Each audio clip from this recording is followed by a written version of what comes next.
Cerita Ande-Ande Lumut dari Jawa Timur. Suatu ketika, kerajaan Jenggala diserang oleh musuh. Ketika perang semakin sengit, permaisuri raja yang bernama Putri Dewi Sekartaji melarikan diri dan bersembunyi ke sebuah desa yang jauh dari Jenggala. Untuk menjaga keselamatannya, ia menyamar sebagai gadis kampung. Dewi Sekartaji tinggal di tempat Nyai Intan. Nyai Intan adalah seorang kaya yang mempunyai 3 putri, yaitu Kelenteng Abang, Kelenteng Ijo, dan Kelenteng Biru.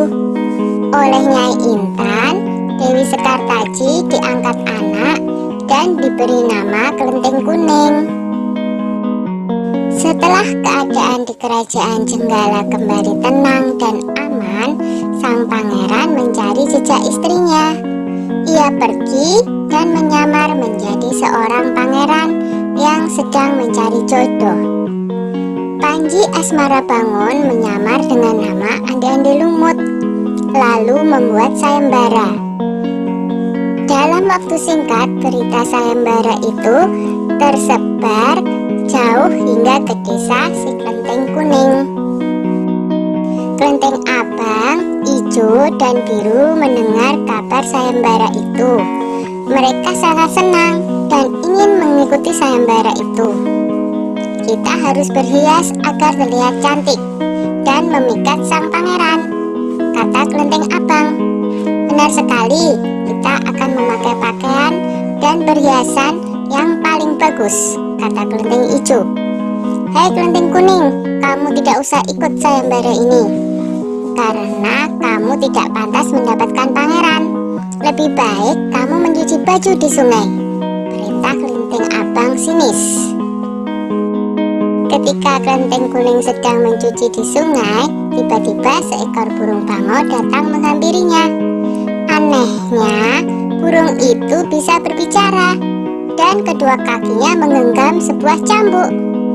Wahai Tuan Putri, pergilah ke desa Dadapan mengikuti sayembara itu. Di sana Tuan Putri akan bertemu dengan Panji Asmarabangun. Bawalah cambuk ini, siapa tahu nanti dibutuhkan, ujar sang bangau sambil meletakkan cambuk itu di atas batu.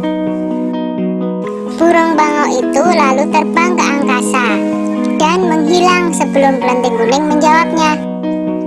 Kemudian Kelenteng Kuning kembali ke rumah dan berangkat menuju desa Dadapan. Sementara itu, di tepi sungai Bengawan Solo, ketika saudara dan ibu angkatnya bingung karena harus menyeberangi sungai, tetapi tidak ada perahu. Bagaimana cara kita menyeberang, Bu? Tanya Kelenteng Ijo dan saudarinya. Lalu mereka melihat seekor kepiting raksasa. Kepiting itu adalah Yuyu Kangkang, utusan Ande-Ande Lumut. Dia diutus menguji para peserta sayembara yang melewati sungai tersebut. Hai kepiting raksasa, maukah kau membantu kami menyeberang sungai? Pinta Kelenteng Abang. Yuyu Kangkang tertawa lebar. Hahaha, aku akan membantu kalian, tapi ada syaratnya, kata dia. Apapun syaratnya, kami bersedia. Yang penting kami bisa menyeberang, jawab Kelenteng Abang. Kalian harus menciumku, kata Yuyu Kangkang. Dan mereka pun bersedia memenuhi syarat si Yuyu Kangkang. Kelenteng Kuning tiba di pinggir sungai. Yuyu Kangkang mengajukan syarat yang sama, tetapi Kelenteng Kuning menolak. Dia tak ingin mengkhianati suaminya. Berkali-kali Kelenteng Kuning memohon, tetapi Yuyu Kangkang tetap menolak. Akhirnya Kelenteng Kuning memukulkan cambuknya ke sungai, dan seketika itu air sungai Bengawan Solo surut.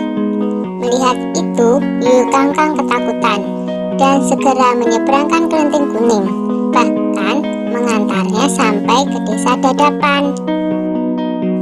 Sayembara pun dimulai.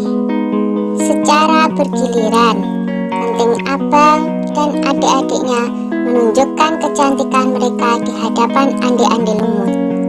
Namun, tak seorang pun di antara mereka yang dipilih oleh ande-ande lumut.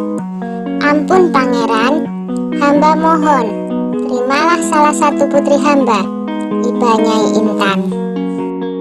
Ande-ande lumut menjawab, wahai Nyai Intan, ketahuilah, aku tidak bisa memilih seorang pun dari putrimu, karena mereka telah mencium si Yuyu Kangkang. Sambil menunjuk kelenteng kuning, pangeran melanjutkan, aku memilih gadis ini karena dia telah lulus ujian, tidak mau mencium si Yuyu Kangkang. Nyai Intan dan ketiga putrinya baru sadar bahwa mereka ditolak oleh ande-ande lumut karena tidak lulus ujian. Kemudian ande-ande lumut membongkar penyamarannya dan mengatakan bahwa dia adalah Panji Asmara Bangun. Kelenteng kuning sangat bahagia karena bertemu lagi dengan suaminya.